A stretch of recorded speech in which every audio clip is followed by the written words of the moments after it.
Imposter feelings are the price that we pay for growth beyond our comfort zone. We feel like this because we are stretching ourselves beyond what we've done before. For men, they've been raised on this idea that confidence is the same as competence, that feeling ready is the same as being ready. And pushing through. Are you feeling like an imposter? You're not alone.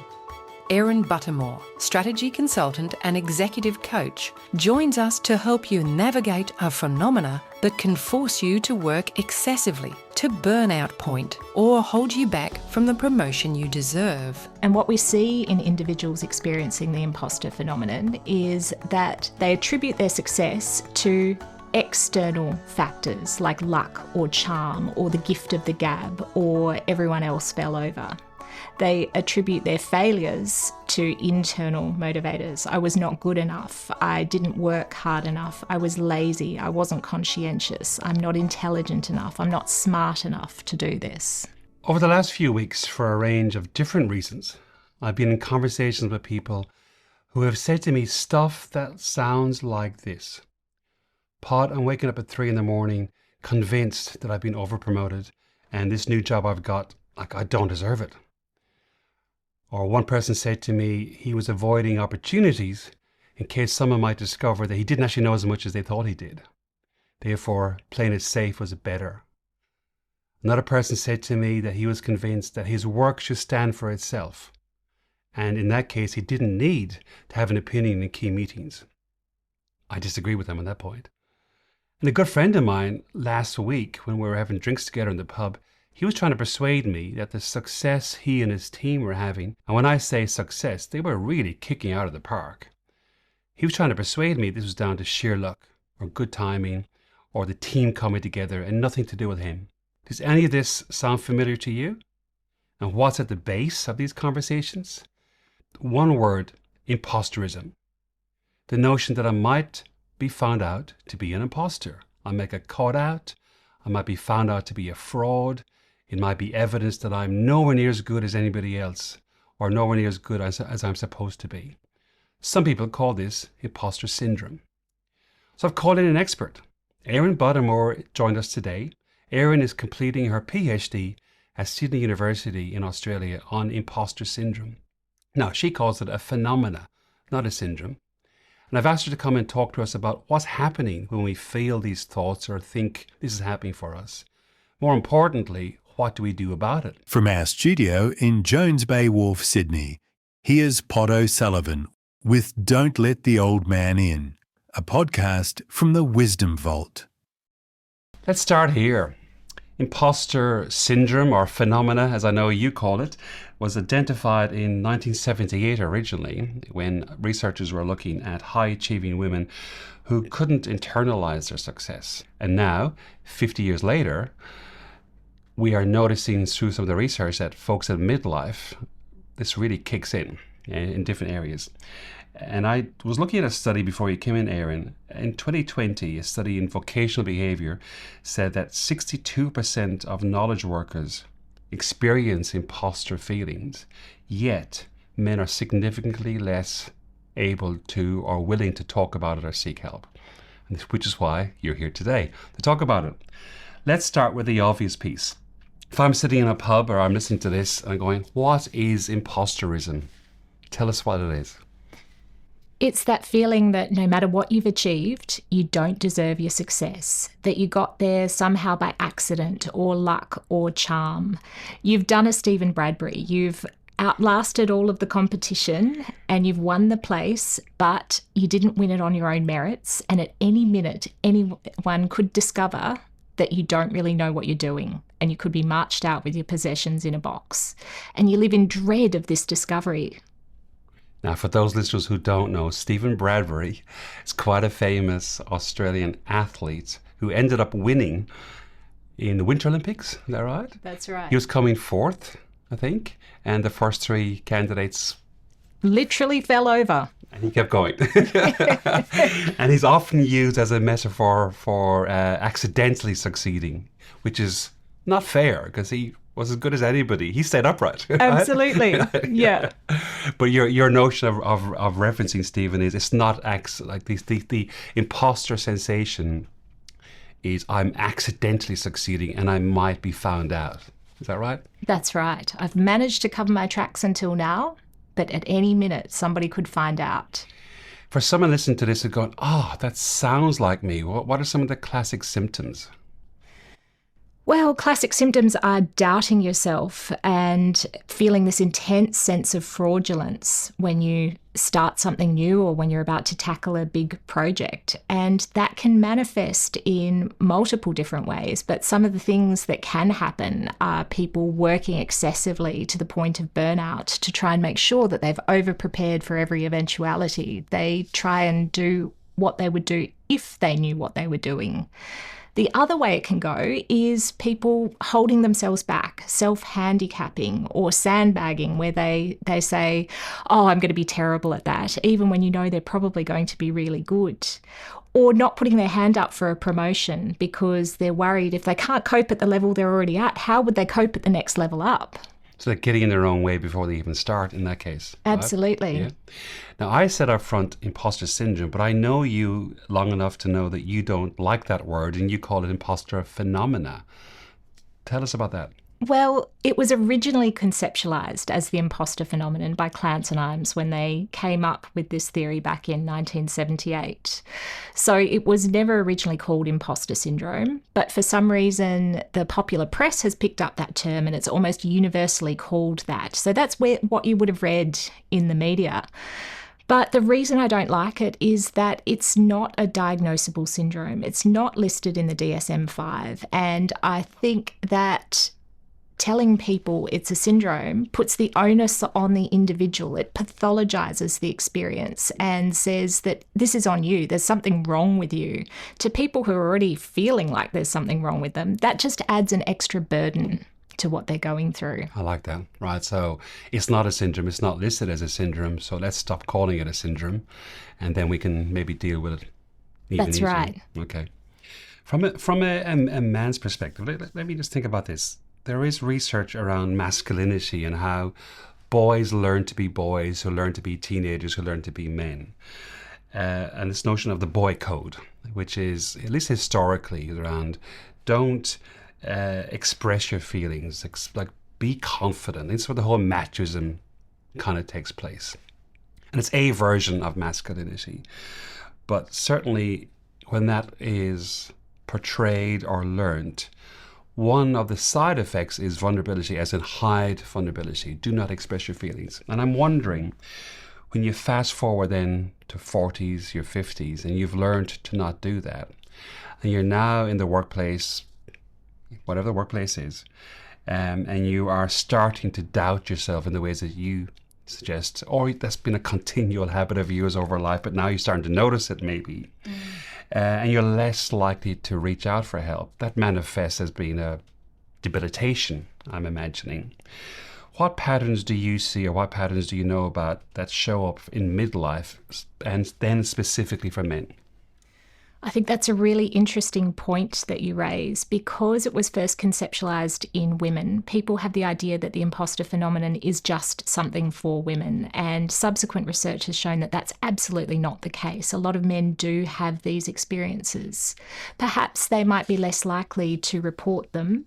And there is some research that shows that they may react in different ways. So there was a study by Badawi et al. In 2018 that found that when men are in high stakes, high visibility, high negative feedback situations, they are more likely than women, if they're experiencing the imposter phenomenon, to shut down, to pull away, to not put their hand up for the promotion. Whereas women are more likely to double down and do the perfectionism and burnout approach. So it manifests quite differently. And I want to make the point that there is nothing inherently different about men and women. It is the socialization that we subject ourselves to throughout our lifetimes that makes it not okay for men and women to behave in certain ways that do not align with those gender stereotypes that we have. So the sensations, that internal dialogue, that internal narrative, that internal sense of 3 a.m. dread, and that I certainly have had many conversations with people in my career that about as late as yesterday, in fact, that's heterogeneous. That's for everybody, right? It doesn't discriminate. Absolutely, but women are probably more allowed to have those feelings. There are so many books about women in leadership that highlight those feelings of self-doubt. Perhaps they reinforce them, perhaps it's negative in another way. But for men, they've been raised on this idea that confidence is the same as competence, that feeling ready is the same as being ready. And pushing through. Just put your head down and push through, and not even be stoic. It's like it does feel like it's a denial that looks like stoic, but it's not stoic. Yes. So internally, the experience for a man can be, if I'm having these feelings, it proves that I'm not ready, that I'm not up to this task. You talk about socializing and what we've learned. Alain de Botton, the English writer, he talks about in status anxiety this notion of meritocratic culture, in terms of the notion of our worth equals our achievements. You work hard, you succeed, therefore you deserve the success, etc. And therefore you don't work hard and you fail, you deserve that also, right? And it's kind of binary. And what strikes me by that is when you think of any kind of self-doubt, the notion of, hey, I've worked hard and I haven't succeeded, therefore I must be a failure. That kind of socialized idea of the culture is reinforcing for me what I'm already wondering about myself. Is that what you've come across? Absolutely. And I think that meritocracy can be quite toxic in that really strong message that it's all about the individual. And what we see in individuals experiencing the imposter phenomenon is that they attribute their success to external factors like luck or charm or the gift of the gab or everyone else fell over. They attribute their failures to internal motivators. I was not good enough. I didn't work hard enough. I was lazy. I wasn't conscientious. I'm not intelligent enough. I'm not smart enough to do this. That's really interesting. Let's underline that.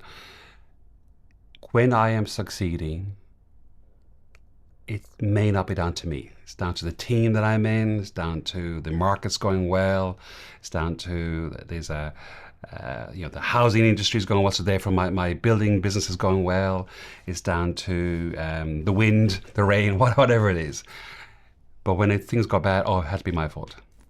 And when you step back and just say that aloud, you realize, well, that can't be true.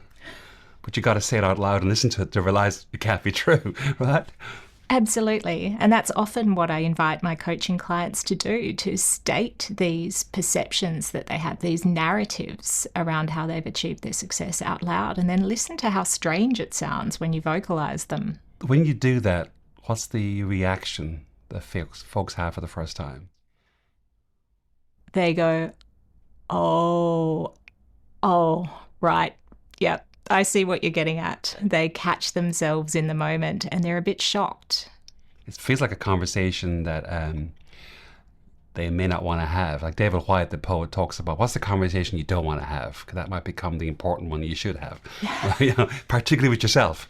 Right? Absolutely, yes. And so you invite people to go, let's just talk about the thoughts that you're having that you may be listening to but not even realizing you're having them. And then let's have that conversation. Yes. Yeah. Are they different in midlife, those thoughts, do you think? Like, do they change or evolve as people get older?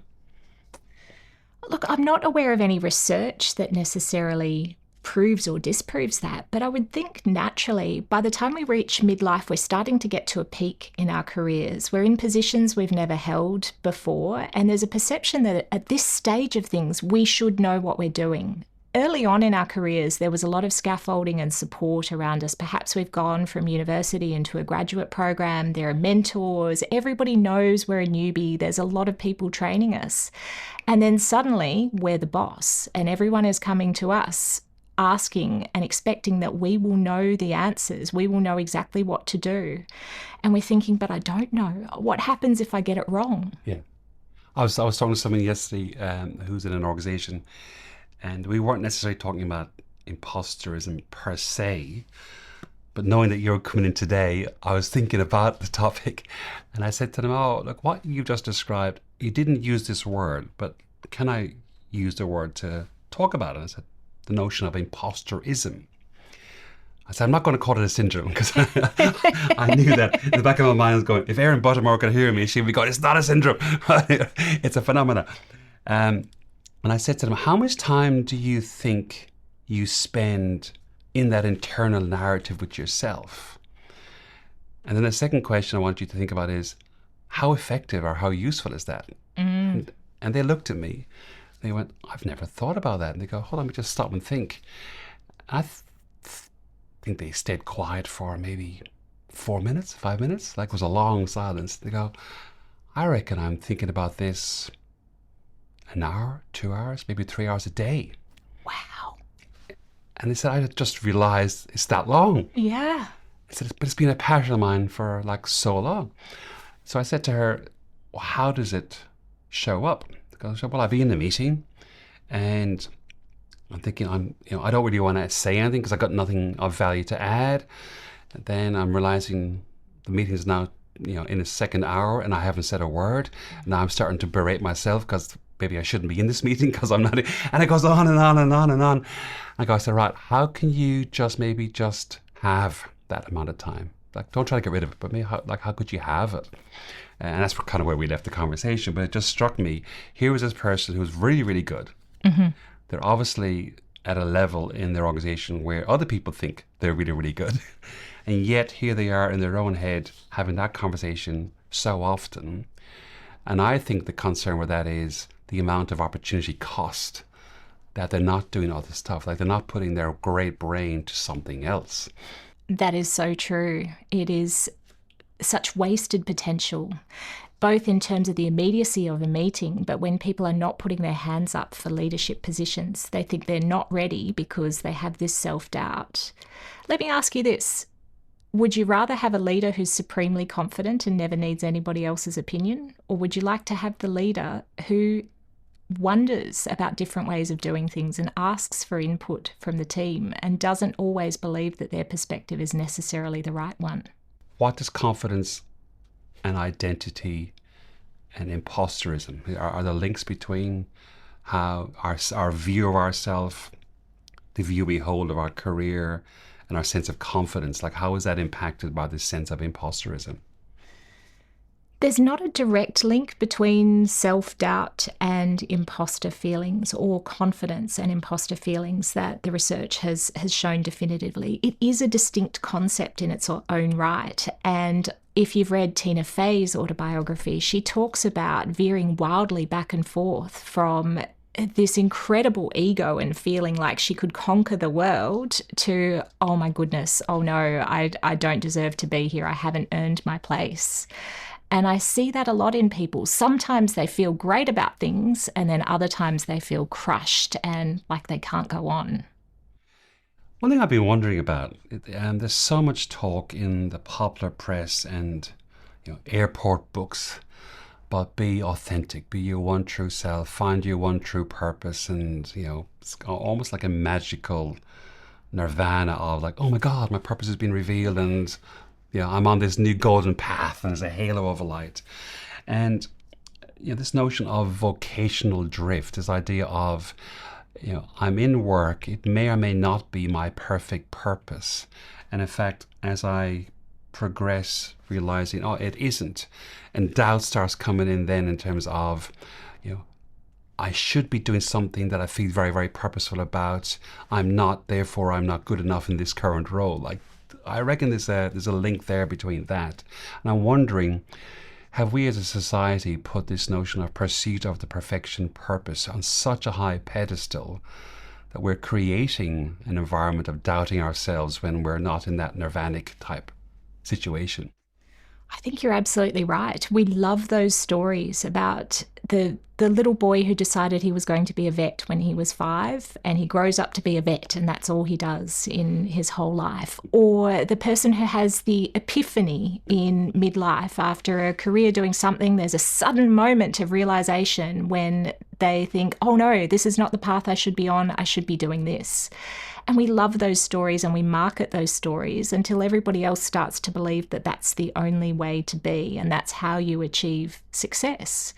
But the other side of that narrative is the idea that we have closed ourselves off to possibilities by narrowly focusing on that one purpose.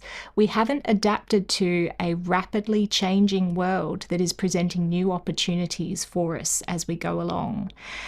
And there's also a survival instinct in there. Often for the first half of your career, you're just desperately trying to get a foot in the door. You're taking the opportunities that present themselves in order to be able to save enough money for a house deposit and then make the mortgage payments each month and support your family. And so you take whatever comes. And it's only once you've achieved a certain level of financial security that you find yourself having the luxury of being able to wonder a bit more about purpose and what you want to do for the second half. That doesn't mean that you wasted the first half or that it wasn't useful experience. The only way to have the knowledge that you have now is to have gone through the experiences that you have been through previously.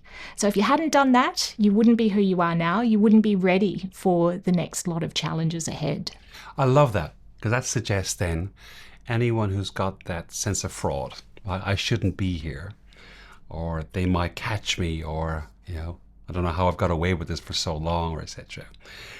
What you're saying is actually you are here and you've got here because of the last 10 years. And if you use a metaphor of a house or something, you've been building foundations, really good foundations. But now at midlife, you've got a choice. You can choose to keep doing what you're doing and get better or do more of it. But you can also choose other things if you want to, because the building blocks of life are well established. And the sense of fraudulence might be what's just getting in your way of choice points. Very true. Yes. Let's talk about growth, because I think what you're alluding to is this notion of, as we get older, there's an opportunity for us to mature the way we think. Yeah, and this notion of as it's like adult development or adult maturity, and the way we think of the world changes and the way we view the world changes. And I often say to people, it's easy to spot growth when you're going for, say, someone from a 6-year-old to an 18-year-old. You can see the way they physically grow, the way they think of the world changes dramatically. It's less obvious from a 30-year-old to a 50-year-old, or at least from a 40 to a 50-year-old, it's less obvious. But we do mature, and we do change the ways we think of the world, and we often even change our identities in terms of what was important for us as a 30-year-old may not be as important for us as a 45-year-old, which I think is what you're saying in terms of you've put in the hard work, you've done your mortgage, you've done your house, you've done your payments, you've been learning your career steps, and now you're at a point of life where you can, do other things. What I do know is when you're going through those growth phases, the actual messy part in the middle is hard, right? You're realizing what I used to believe may not be true. What I used to do may not be relevant. And I'm looking at other options. And Jordan Peterson talks about meaningful suffering. The notion of growth is actually useful because you're discovering more meaning in your life, but there's a suffering to go through to get there. Thinking of what you just said, is there links there with actually addressing the conversation in your head, having the conversation you don't want to have with yourself is actually part of the growth to better meaning? Maybe true. I think one way of looking at it is that imposter feelings are the price that we pay for growth beyond our comfort zone. We feel like this because we are stretching ourselves beyond what we've done before. And a question that I often ask my coaching clients is, what would be the best way to get the experience that you need to do this role or this task? And they think for a moment, and then they say, well, it's doing this job. Right. What I'm currently doing is the best way. That is the price. Yeah. Say that again. So the imposter feelings are the price to pay. The imposter feelings are the price that you pay for growth beyond your comfort zone. That's brilliant. That is so good. So therefore, for those of us who in any way, which I'm sure we all do to some degree, unless we're on that narcissistic spectrum, but most of us feel some sort of doubt at some stage. But that's a useful, what you're saying is that's a useful price to pay. Because if you harness that, you can grow. That's right, yes. And if you recognize that you need to go through the experience to have the experience, you realize that you had to do this at some point or another. If you're not doing it now, then you had to have done it 10 years ago, and then you would have felt the same then as you do now. So this is a necessary rite of passage. It's not comfortable. It's like physical growing pains, but they're a bit more like existential growing pains. So you ask people then to voluntary, like of their own volition, confront the imposter sensation and confront the journey to the unknown, because the journey into the unknown is the growth. That's where the benefit is. So look and listen to what you're thinking and realize I can do something with this to get a better outcome. Absolutely right. So for anyone who doesn't doubt themselves, that's a very normal process. That's what we do every single day. And that's where confidence kind of comes in from. And indeed, maturity comes from, hey, I've had 6 similar experiences to this one. I know how this kind of rolls out. But those of us who are doubting ourselves, it's probably a harder praise, because you actually got to go through the process of, I've got to not doubt myself to get to the phase of going, there's growth here. But we've all had that experience. If you look at a baby learning to walk, they pull themselves up, they take a couple of steps, they fall over, and they get up and they do it over and over and over again. And the baby never doubts themselves. The baby doesn't say, I don't think I'm cut out for walking. I'm going to stop doing this. Stop now. It's embarrassing. That's right. I'm 6 weeks in. It's just too much. That's right. You go out into the street and everybody's walking around. Yeah. And we have done this, we have persisted through failure, but some of us get the message. Most of us, perhaps, if you look at the research, it seems to be a majority of people who have imposter feelings at some time or another. In the way that we are socialized, in something that happens to us through the course of development, we somehow internalize the idea that it's not okay to make mistakes as we're learning, that we have to execute everything perfectly the first time, otherwise we don't deserve our place in the world. My dad used to have a saying, which is, every man walks into the drum hole. What he meant by that is the drum hole is a hotel in my hometown. And the idea was, no matter where you are at 4 or 5 or 6 or 7, and no matter how much comparison you have between you and your older or younger brothers or sisters, etc., know this, that when you're an adult, you will all walk into the hotel on your own feet. I have never seen anyone crawl in here. A few might have crawled out, but they all walk in.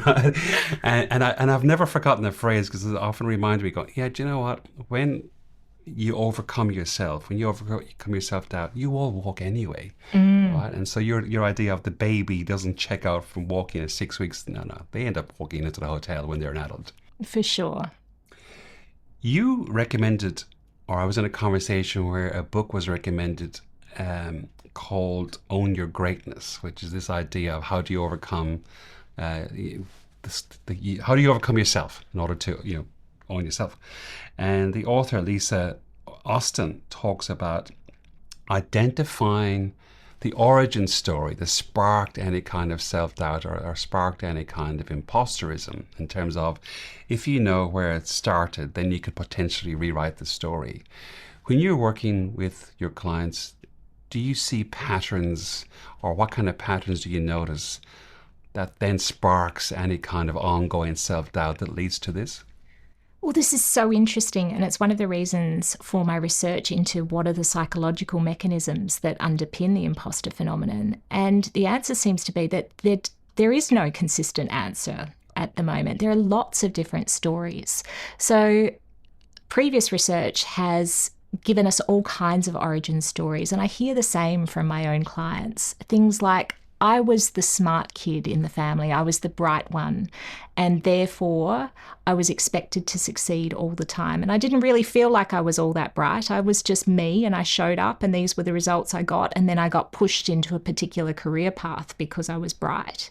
But from the same family, you might have another brother or sister saying, I was the dumb one. I was not the one who was expected to succeed. So when I found myself at university, I thought, I don't belong here. I don't deserve this place. There does seem to be a strong thread through the literature about sense of belonging and stereotype threat. Stereotype threat is where we remind people of the negative stereotypes that are associated with their particular demographic, and that causes them to perform worse. So you're a migrant, or you're Irish, or you're that kind of demographic? That's right. So if you take a bunch of women and give them a maths exam and remind them that women are not supposed to be good at maths beforehand, they will do a lot worse on the maths exam than another randomly selected group of women who haven't had that reminder. Similarly, if you invite African Americans to do an IQ test and you tell them that African Americans are not supposed to be smart, they will perform worse on the test than those who have not had that reminder. So let's make sure I get this right. So you have a group of, in this case, African American women. You divide the group in half, and they both do a maths test. But right before they started, you tell one group, just want to remind you, you're not supposed to be good at this. The other group you don't say anything to. And then you look at the tests, and the second group has performed higher than the first group. And we're assuming that their overall capability at maths is similar across the groups. That's the assumption there. That's right, yes. The only thing that has changed is a prompt that says, you shouldn't be good at this. Exactly right. Right. It can work the other way as well. So if you take a group of people with an Asian background who are supposed to be good at maths and you remind them that they are supposed to be good at maths, they will do better on the test than the people who didn't have the reminder. So this really goes to this, the narrative, it's the story. It's the story that we're telling ourselves that then really fuels behavior. And so going back to what you said earlier on about the conversation that you don't want to have with yourself is to try and figure out what's the story you're telling yourself about this, and is that story useful? That's right, yes. And the antidote to stereotype threat seems to be reminding people of the multiple identities that they inhabit. So you are not just a middle-aged white man. You are also a husband, a father, a volunteer, a leader in your community, a leader in your workplace. You're a good mate. You're a good cricket player.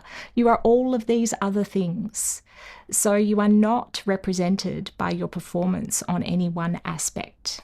What kind of questions would you ask me as a 55-year-old man who's coming to you for whatever reason? I don't know how I would have come into your practice, Erin, but I'm here in front of you, and we have figured out that I might be spending too much time in my head on this topic. What kind of questions will you ask me to figure out what that's about? It depends how you come in and how it's presenting itself. I'm a coaching psychology practitioner. I'm not a psychologist. So I don't spend a lot of time delving into people's past or their relationships with their parents. That's outside my skill set. I'm more concerned with the here and now and what do we do with it from this point forward. So I would be asking you questions like, how does this manifest for you? When you get these feelings, when do they show up? And what do you do next? What is your overall goal? What are you working towards? And how is this getting in the way? And then I might start to take it a level deeper. So what do you expect of yourself? What is the standard that would be enough for you? I reckon that question gets to the core. As soon as you said that, I went, oh, what do I expect of myself? Yeah. And often when we start to vocalize that, we realize that we are holding these expectations of ourselves that we could never expect to meet. Nobody could. How do we help ourselves reframe or discover what we expect of ourselves, and whether that's realistic or unrealistic, or fair or unfair, or no longer true, etc.? Like how do you land at that kind of understanding? Well, to try and step it out and figure out exactly what are the standards that we're trying to meet and voice those aloud, and then examine who could possibly expect to meet those standards. But then what I often discover is that people have a really binary attitude to this. It's almost like, if I don't hold these high standards of myself, then I will be a complete failure. So it's all or nothing thinking.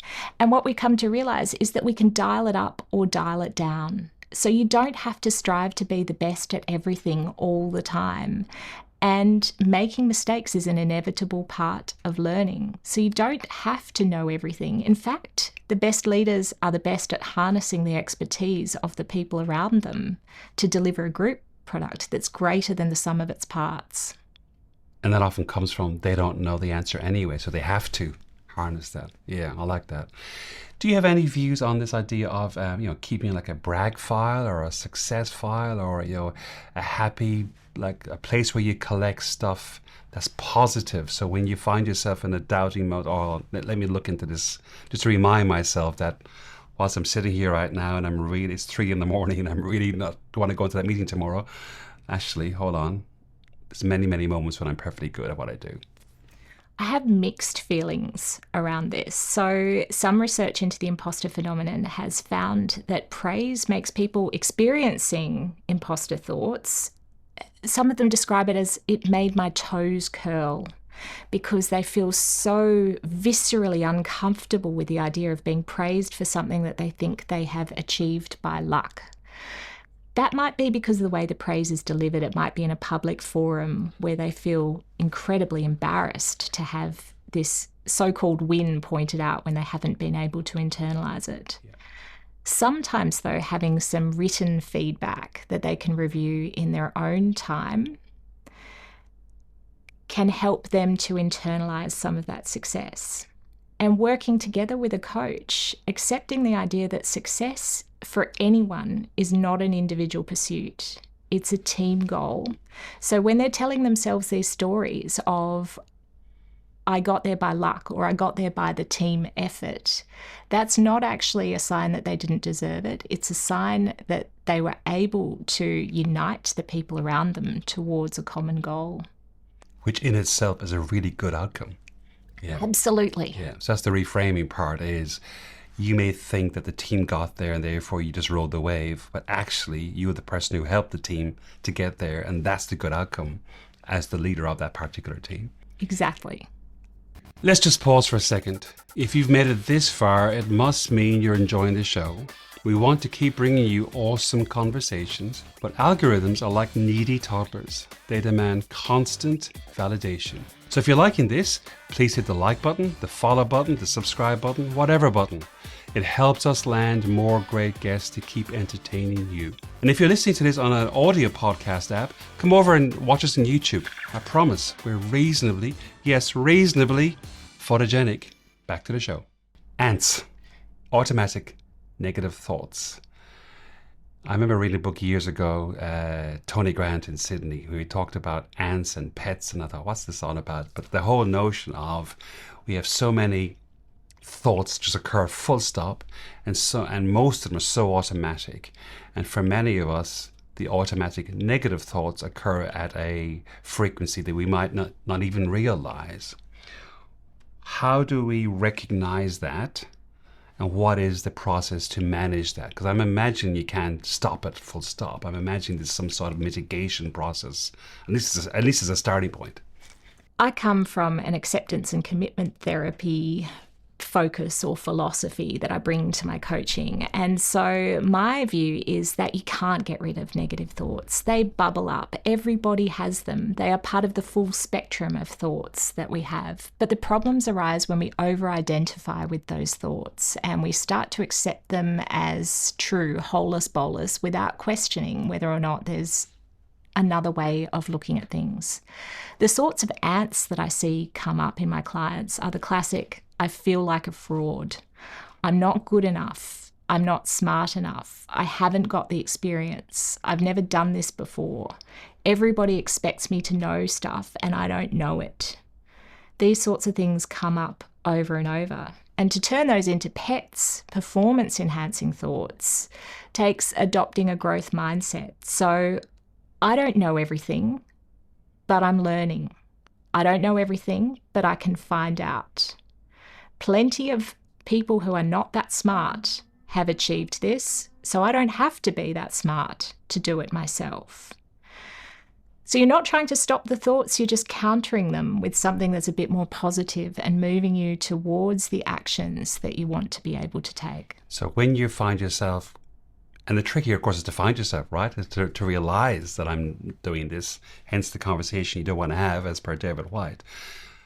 But when you find yourself thinking, to whatever kind of language you use, I'm not a fraud, or so I am a fraud, I'm not good enough, or there's nothing for me to add in this meeting, or whatever the phrase is, what you're saying is, hold on, let me turn that over.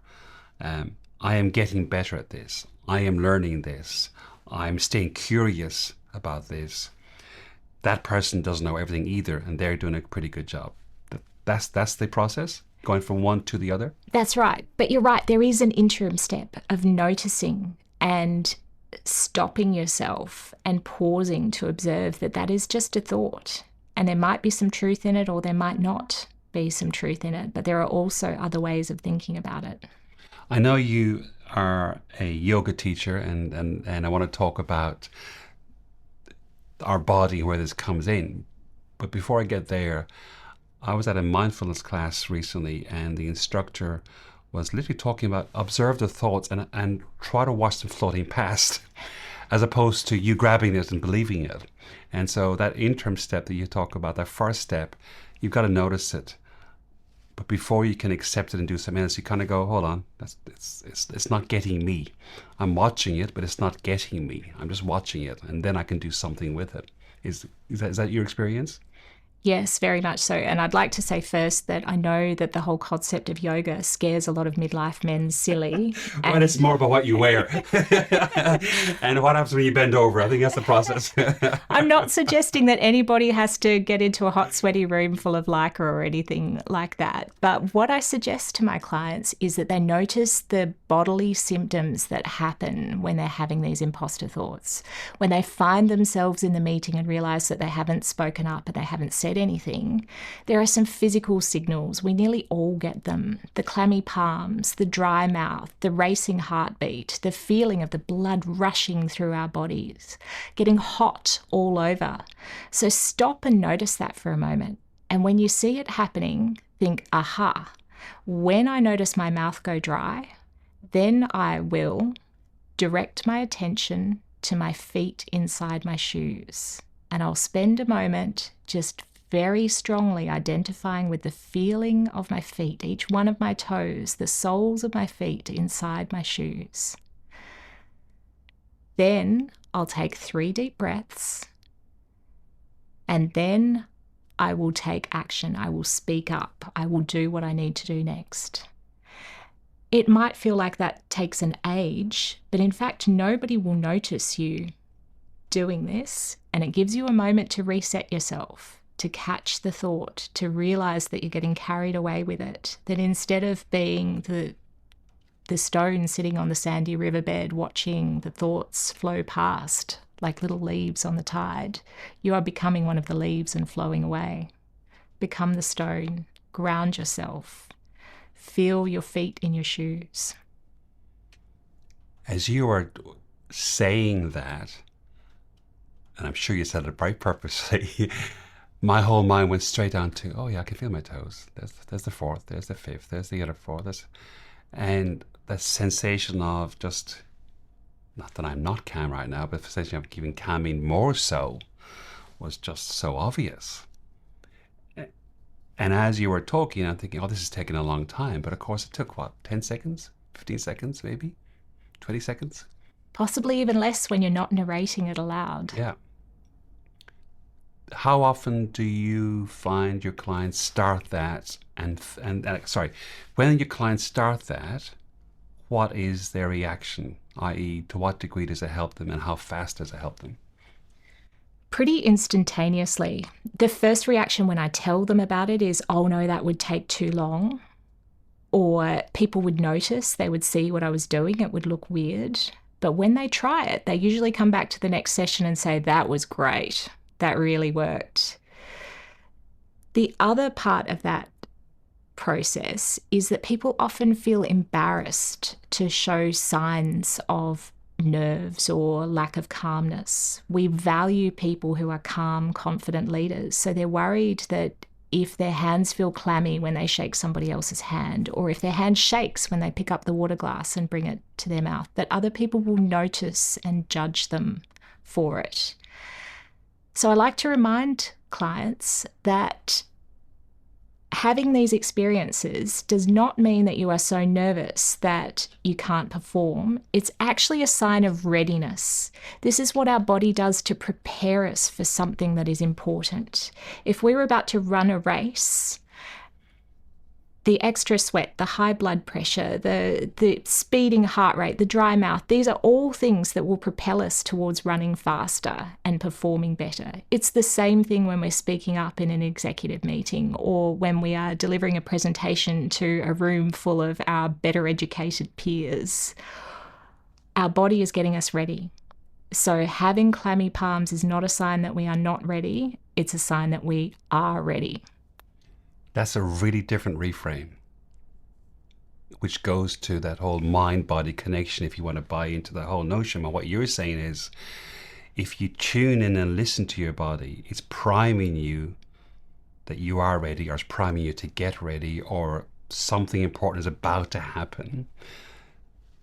And then you can use that as your pivot point, if you will, or your diving board into whatever it is, as opposed to being worried about, actually my body is getting ready and I'm worried about it. It's the opposite. It's really trying to help you. Exactly. And when we work together with our body, then we can achieve great things.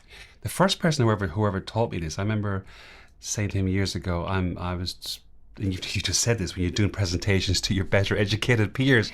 I remember I was saying to him, I'm doing some presentations and I get nervous. And he goes, will you be standing up or sitting down? I said, I'll be sitting down. He said, okay, I want you to physically in your chair right before you do your presentation to sit back and as far as you can in the chair so you can't actually physically sit any further. So I did that. And he said, what happens to your feet?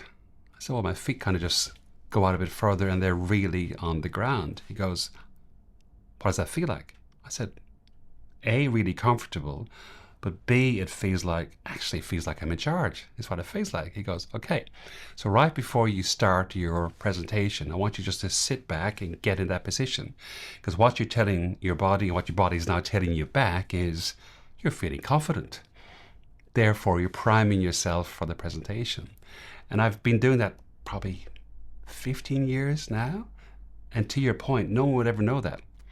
And I had forgotten I was doing it until you just told your story. So again, it's a body priming piece of your body's telling you when you're ready. So use that as the cue. That's wonderful. And it comes back to that sense of agency that we were talking about earlier. This idea that on the one hand, we're told that we're completely responsible for our own success and that we have to be in charge of that. So we want to show people who are experiencing the imposter phenomenon that they have got some level of control, but there are also systemic influences at play. So you can do what you can do in the moment. You can give the best presentation that you possibly can. You can speak up in the meeting and be clear and articulate and purposeful, and people still might not like your ideas. The fire alarm might still go off. People might stand up and shout or have their own agendas to put forward, but that does not mean that you didn't succeed in your part of the process. Can I pivot off the word agency to something completely different? This is something that permeates through this podcast time and time again.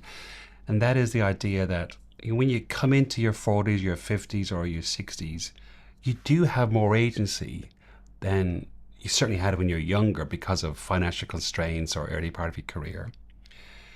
And the trick is to use that agency to whatever way suits you, i.e. redefine the second half of your life. And one thing I've been wondering about is at a society level, you and I are in Sydney, and it's a world-class city, and a lot of aspects of big cities is you're defined by that culture. And in modern big cities, we're often defined by career progression, status, the price of your house, the color of your car, that kind of bourgeois type values, if you want to call that. And many of us try to strive to attain that, and we still feel a bit of a fraud. And I often wonder, is that because we don't really want to attain that? It's just we're in a society that suggests that's what's good. And part of this podcast is looking at what are other aspects that you could potentially explore, like art or music or philanthropy or the environment or your physical fitness, etc.? Yeah, more of a bohemian kind of view of the world, if you will, or a bigger value system. So I'm wondering, again, from a doubt perspective, if you find yourself, or if I find myself feeling some degree of doubt, and I'm in a system that is pushing a particular view of success, might it be that I could also explore different views of success as alternative routes? This is one view, and I might be enjoying it or I might not, but I can also explore other views. Like, I don't have to go just here. I can explore other things. Indeed. And this is a very rich topic of conversation for us to explore. How long do you have? It can hardly be a coincidence that every religion ever has come up with some version of asceticism or minimalism, the idea that possessions do not make you happy, that the trappings of success are not the things that make you happy. And yet research shows us that there is a relationship between money and happiness, and the figure shifts all the time, but it's quite a steep linear curve upwards up to a certain point, which at the time the research was done, Kahneman and Deaton, I think probably about 15 years ago, it was $75,000 US dollars that's right. Yeah, per year. And after that, it's not that more money doesn't make you happier, it's just that it doesn't make you as much happier as other things would, so such as an extra hour of sleep. And then it's kind of declining, like it's still going up, but it's declining, and then it hits a plateau somewhere. That's right. So that's really interesting in the context of midlife, because that's probably about the point where we're starting to achieve whatever would be the modern equivalent of that US $75,000 per year. We've got to the point where our basic needs are being met. And that means, as I said earlier, that pathways open up to us, opportunities. And it's up to each person to figure out what is meaningful for them from that point forward. So maybe it's creating art. Maybe it's writing the novel that's always been inside you. Maybe it is pursuing physical health and fitness and competing in a marathon or an Ironman or a powerlifting competition, or getting great at yoga in midlife. Perhaps it's volunteering. Perhaps it's mentoring others and creating pathways for people to come through the system. I think it's a bit like that game we used to play when we were children, warmer, colder. You know? No, tell me that game. So there was... I didn't play games as a child, that's why. There was a party game at Australian birthday parties when I was little, and we would all be sent out of the room, and one of the adults would hide something, and we all came back into the room. And if we got closer to the object, then they would say warmer, warmer. Okay. If you got further away, colder, colder. And then eventually somebody would find the object, which was usually a bag full of caramello koalas or something for us all to share. That's chocolate for our overseas listeners. So that's the approach we need to take to our lives. Instead of looking for this shining light of a sense of purpose, a beacon that tells us exactly where we need to go and a defined pathway, we need to move towards where we feel warmer and move away from where we feel colder, and just trust that the steps are taking us closer and closer to where we need to go. We had Professor Virginia Cha from the National University of Singapore on a podcast recently, who's quite a fascinating lady in her own right. And the conversation was around how Singapore has become the newest blue zone area in the world, i.e. long-term longevity and health span moving together. And what was fascinating is Singapore engineered this. It didn't happen naturally. But as part of the conversation, she also runs a program at the National University of Singapore. And the way she designed the program is to bring in a whole lot of the humanity arts. And what struck me, which is kind of where you've just talked about, is in the conversation she talked about, the people who come onto this program are typically executives or executives towards the end of their career. And they're exploring what's next. And she goes, but I don't put any finance or any business subject on it because that would be so obvious and such an easy place for them to lean into. I put in stuff like, go and explore art from this Kenyan artist, or go and explore this. And so I really want to open their mind. But what came out of the conversation was, not only does it expand just experience in terms of I'm exposing myself to different ideas, it also expands their ability to be better strategic thinkers. And one thing I've been thinking about is, coming back to imposterism, the more experience we might have in other aspects of our life where we are very comfortable and confident and enjoy, i.e. we're warmer because we're doing stuff that we enjoy, I suspect that does flow into the moments where we don't feel as confident and could neutralize them. As in, we are giving ourselves an opportunity to get experience elsewhere that we enjoy and therefore are more confident in ourselves, that we can use as strategies for the moments that we're not. Any thoughts on that? I love that. And I think innovation really comes when we bring two fields together and overlap them in new and interesting ways. And for some reason, we internally discount this. We think I can only be a good doctor if all I have ever done is medicine, or I can only be a good businessman if all I have ever done is work in commerce. And in fact, having these disparate experiences, not necessarily depth across multiple areas, but breadth across a few, helps us to connect ideas together in ways that we might not have thought of before. And that's where the innovation and the magic happens. Great. So our podcast is on track then, is what you're telling me, Erin. Absolutely. I'm a big supporter. Speaking of supporter, you are currently studying a PhD at University of Sydney with Gordon Spence, who we all know on this podcast, and Dr. Michael Kavanagh as well. But you're taking, I think, a very unusual stance with this. You're not looking at imposterism necessarily from the individual. You're looking at it from a wider organization point of view. And what I find really interesting about that is many of our listeners will be leaders, if not senior leaders, in organizations. What's the hidden cost of imposterism from a senior leader or an experienced leader in the organization in terms of how that ripples around the organization? And the second question is, what are you finding in your study so far around this?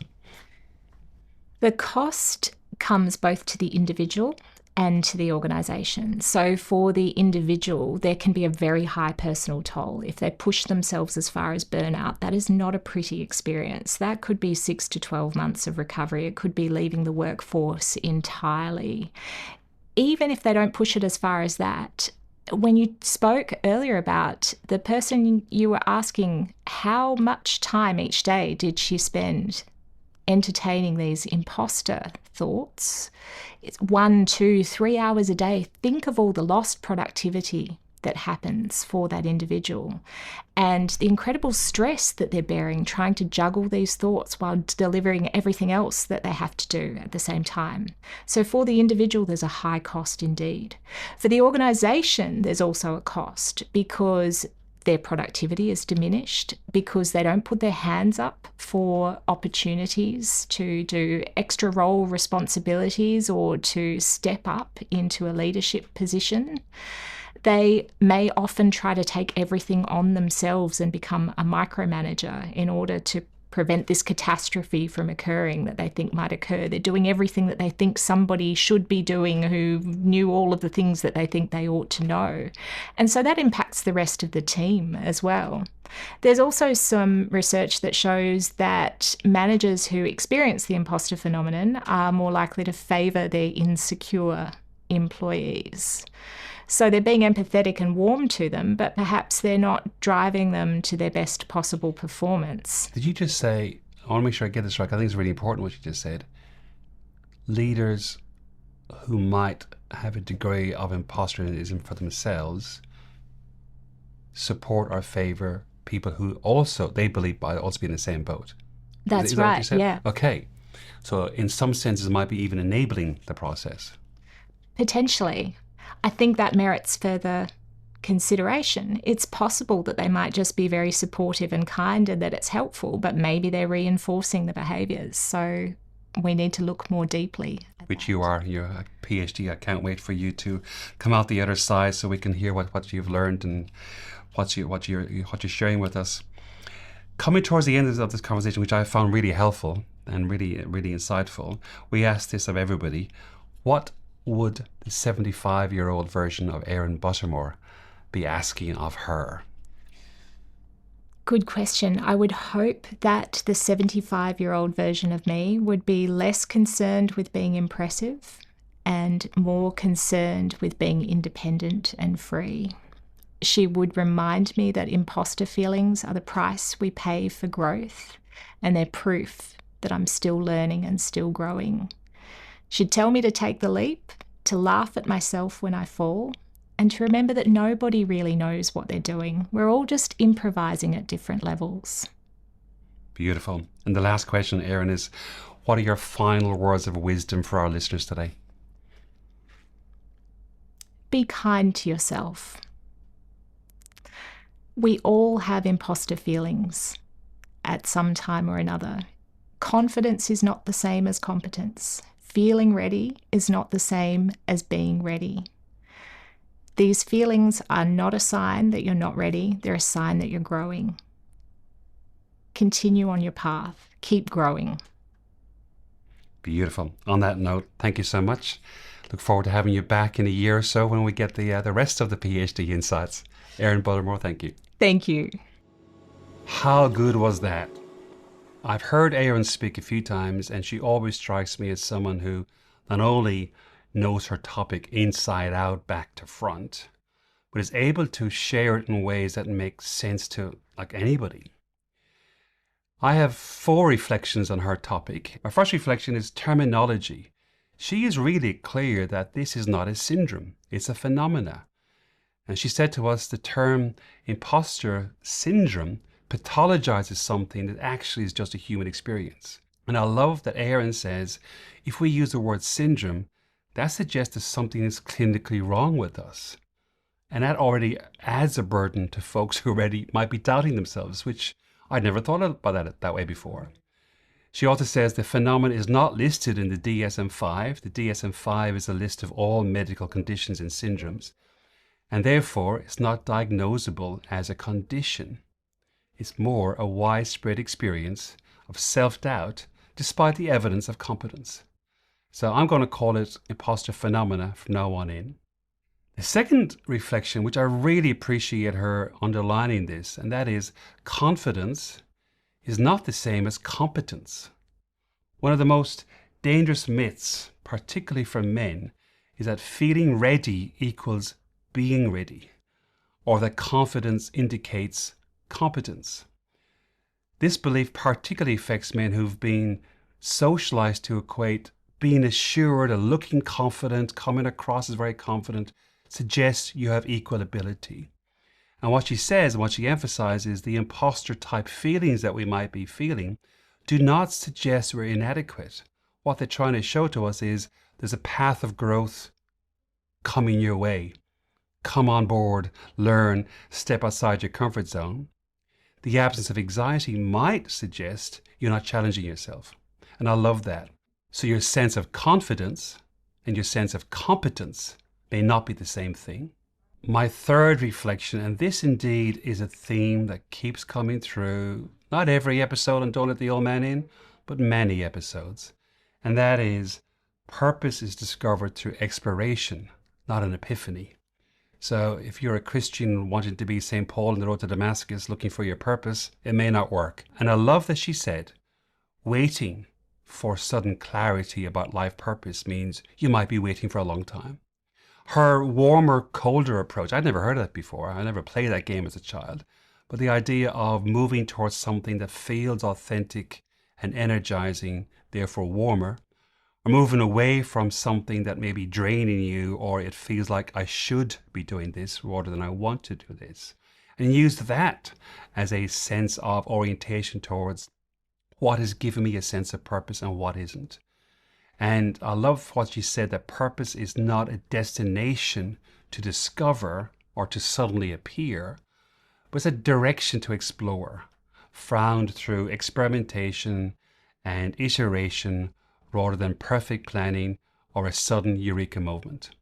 And for me, one of the reasons why I love that is it removes the pressure of trying to find the perfect and right answer. And instead, it encourages lifelong learning. And the last reflection, which I think was really important, and in all of my reading about imposter phenomena or anything I've ever experienced around this, I haven't heard anyone put it this way, but Erin was very succinct. Imposter type feelings are proof that you're growing as an adult.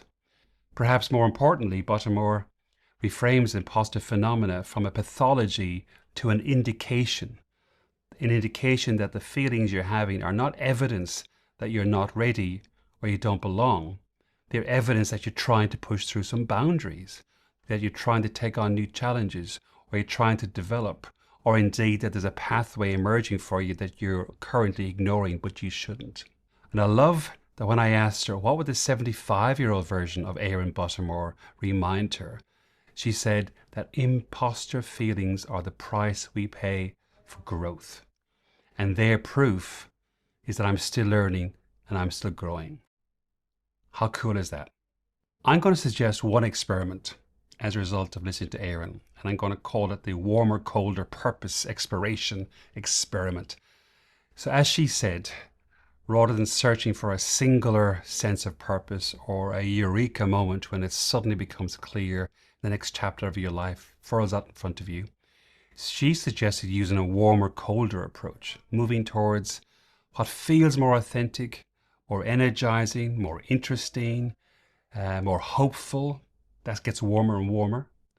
And moving away from stuff that feels like draining, maybe inauthentic, maybe it's no longer useful or interesting than it once was. Or indeed, maybe there's a group of, yeah, I should be doing this, rather than I want to do this. So the notion of warmer and colder reframes purpose as a direction, not a destination where we arrive at. It's a direction that we're always moving towards. And I like this because in midlife transitions, we're always moving towards somewhere else. We're moving towards another phase, another age, another physical ability, another way of thinking. And the sense of being warmer and warmer and warmer means we're moving towards something that suits us better. We're not waiting for one moment to arrive.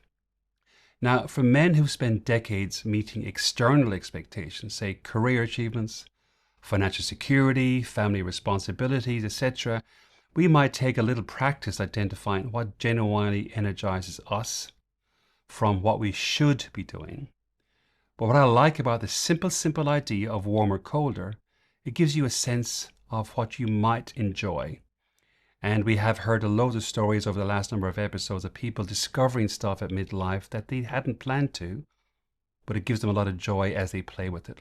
So the experiment is this. Over the next couple of weeks, track the notion of warmer or colder in terms of what you're exploring, what you're thinking about, activities that you've done for the first time, or even interactions during the day that you often do, but you don't spend time thinking about whether you enjoy them or not.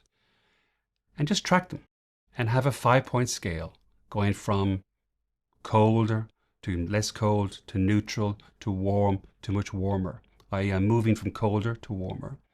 And just notice, what are you naturally moving towards as warm, i.e. it's energizing, it's meaningful for you, it might be new. And also notice what's less good, i.e. it's draining for you. You might be doing it purely for performative reasons that are no longer useful. It might feel hollow. And at the end of 2 weeks, just look at your overall tracking. What is jumping out at you as being, this is interesting. I hadn't realized that I actually enjoy this. I should explore that more. And likewise, this is no longer interesting. I no longer want to do this. How do I stop it? And in that broader exploration, I think you'll find, because I've done this before, I know I have found some surprising insights as to what I had forgotten in the past was really important to me, and now I've brought it back into my life, just because moving towards something warmer. I look forward to hearing from you in the comments or in the emails or the messages. What are you moving towards? What's energizing you? And what are you now dropping? If you want to download these reflections and experiments, go to don'tlettheoldmanin.com/reflections. Put in your email address and download the reflection for this episode, and indeed the last couple of episodes as well. Don't let the old man in.